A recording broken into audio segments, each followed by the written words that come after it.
আসসালামু আলাইকুম ওয়া রাহমাতুল্লাহি ওয়া বারাকাতু। সকলে আশা করি সুস্থ এবং ভালো আছেন। আমিও আল্লাহর রহমতে সুস্থ এবং ভালো আছি। এখন আমাদের যে ক্লাসটা হবে সেই ক্লাসটা হচ্ছে কোরআন শেখার জন্য আল্লাহর শব্দের লামটি যখন আসে তখন কেন পুর হয় তার বিস্তারিত ইনশাআল্লাহ তাআলা জানানো হবে এবং তারপরেও বারিকের উদাহরণও দেওয়া হবে যে আল্লাহর শব্দের লামটি কেন বারিক হয়। খ লাম জবর খল, কফ লাম পেশ কুল, খল কুল, লাম খারা জবর ল, খল কুল ল, হাজের হি, খল কুল লহি, খ লাম জবর খল, কফ লাম পেশ কুল, খল কুল, লাম খারা জবর ল, খলকুল ল, হা জেরেহি, খলকুল লহি। এখন আমরা পুর পড়ে আসছি।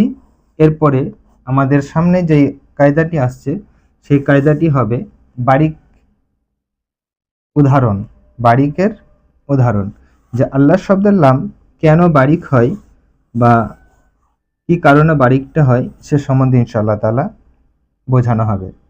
বা জবর বা, লাম লাম জের লিল বালিল, লাম খারা জবর লা বালিল লা, হা পেশ হু বালিল লাহু বালিল লাহু। যে লা এটা কিন্তু বারিক হচ্ছে, পাতলা ভাবে উচ্চারণ হচ্ছে লা, ওই জন্য এটা বারিকের উচ্চারণ হবে।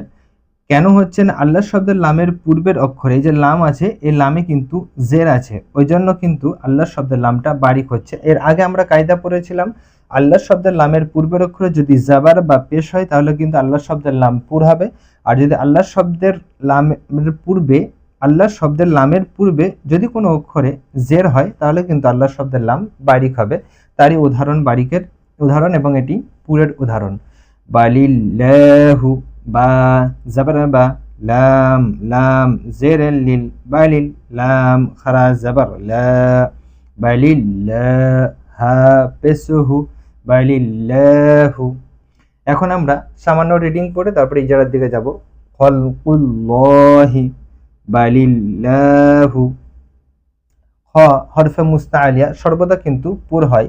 লাম সাকিন আছে, সাকিনযুক্ত অক্ষরকে পূর্বের অক্ষরের সঙ্গে মিলিয়ে পড়তে হয়।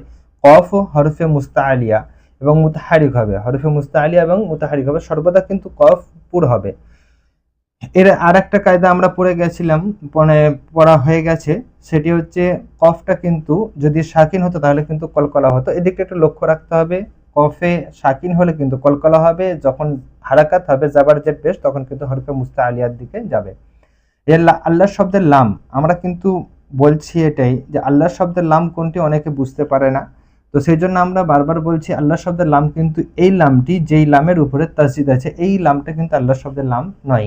তো আল্লাহ শব্দের লামের পূর্বে যদি পেশ হয় তাহলে কিন্তু আল্লাহ শব্দের লাম বারিক হবে, আর এখানে খারা জাবার আছে ওই জন্য একালি পরিমাণ টান দিয়ে পড়তে হয়। খল কুল ল, হা জের আছে মুতাহারিক হবে, বা জাবার আছে ওই জন্য বা মুতাহারিক হবে, লামে জের আছে ওই জন্য লাম মুতাহারিক হবে। আল্লাহ শব্দের লামের পূর্বে যদি কোনো অক্ষরে জের হয় তাহলে কিন্তু আল্লাহ শব্দের লামটা বারিক হবে, মানে পাতলা ভাবে উচ্চারণ লা এইরকম ভাবে উচ্চারণ করতে হবে। আল্লাহ শব্দের লামের পূর্বে জের এসছে ওই জন্য আল্লাহ শব্দের লামটি বারিক হবে, খারাজ জাবার একালি পরিমাণ টান দিয়ে পড়তে হয়। হা পেশ আছে ওই জন্য হা মুতাহারিক হবে। তো আজকে এই পর্যন্তই, আগামীতে ইনশাআল্লাহ তাআলা আরো নতুন কিছু নিয়ে আপনাদের সামনে হাজির হব। ততক্ষণ সকলে সুস্থ থাকবেন, ভালো থাকবেন, দোয়া করবেন।